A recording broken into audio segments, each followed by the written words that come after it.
300 paires de bottes par jour sont produites ici, en plein cœur des Mauges. En moyenne, 80 000 paires sortent chaque année de cet atelier, créé en 2022 par l'entreprise Black Fox pour limiter sa dépendance aux fournisseurs étrangers. Un choix stratégique plus qu'économique. On n'a pas un meilleur plastique ou un meilleur process qu'un Italien ou qu'un Asiatique. Le procédé est le même, il faut juste le rentabiliser pour qu'il soit viable chez nous. Un pari sur l'avenir et un investissement majeur. L'entreprise a racheté l'an dernier ses 3 machines pour 200 000 € après la fermeture du dernier mouliste français. Elle a aussi recruté ses 2 experts. Alors dans le moule chaussures, on est les derniers en France à réaliser cette activité. On est les 2 derniers avec Nicolas à maîtriser cette technique. Le moule est composé de plusieurs parties. On a des empreintes moulantes et une forme pour donner le chausson. L'atelier maîtrise désormais toute la chaîne de fabrication industrielle et peut donc se lancer dans de nouveaux projets, comme ce sabot conçu en EVA, une matière plastique réputée pour sa légèreté.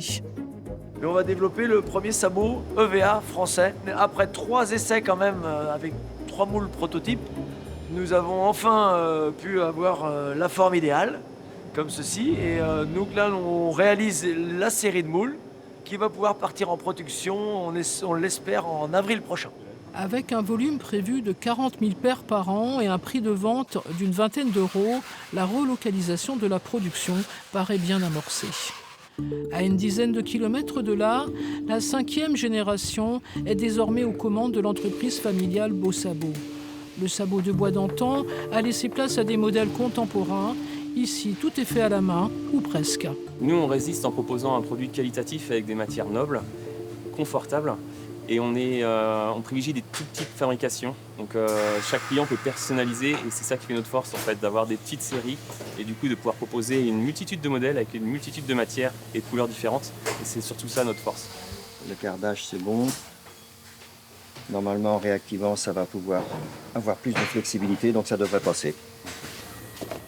On a plus d'une paire sur 2 qui part à l'étranger, donc à la fois en Europe, mais aussi en Asie, aux États-Unis, en Australie. Enfin, on peut livrer partout dans le monde.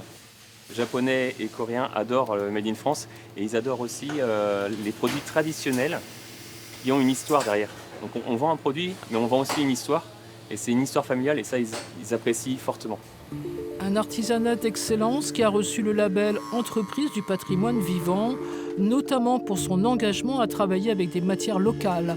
Toutes les semelles en bois sont fabriquées en hêtre, issues des forêts de Loire-Atlantique. Nous, on est plutôt confiants. On voit que les achats commencent à changer. Faut mieux acheter moins, mais mieux. Et ça, on a l'impression, ça prend du temps, mais on a l'impression que ça commence à rentrer dans la tête des clients. Si l'industrie de la chaussure française aura du mal à s'aligner sur les prix asiatiques, elle peut encore développer des marchés de niche et jouer la carte de l'innovation et de la qualité tout en valorisant ses savoir-faire.